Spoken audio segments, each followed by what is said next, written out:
In some ways, it was the hardest decision I ever made, and in other ways, it was the easiest. Because, I could have had that job probably for the rest of my life. There's no incumbent who's ever been beaten in the Oakland County Circuit Court. But I realized I couldn't remain on the sidelines and be upset about things. I think what people don't realize is when you are a judge, you are fair and impartial. You are not political. You can't even put a yard sign in your yard. You can't say what you are. You can't say how you feel, for good reason.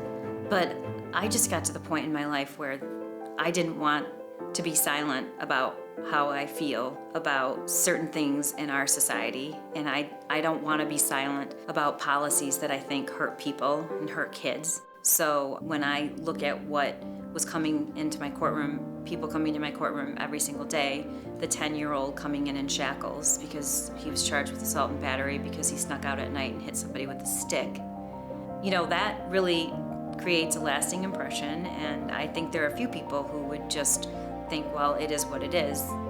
That's too bad. I really feel like we're in a moment right now where you have to make a choice about whether you're going to sit and watch what plays out every single day that's full of hate and injustice, or are you going to actually try to do something about it?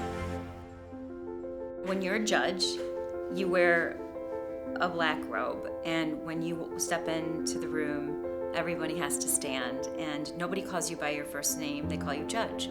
And the bench in the courtroom is actually elevated above everybody else. And the whole idea is that you are above everybody else, and you are at a distance, and it's kept that way. And I often, as a judge, because I dealt with kids and families, and when kids did something great, or mom finally got her kids back because she got clean and she did everything she was supposed to do. I was the judge that got off the bench, went around the bench, and hugged people, and sat with kids. And I finally just got to the point where I realized, I don't want to be elevated. I want to be standing next to the person who needs that help, and I want to advocate for them.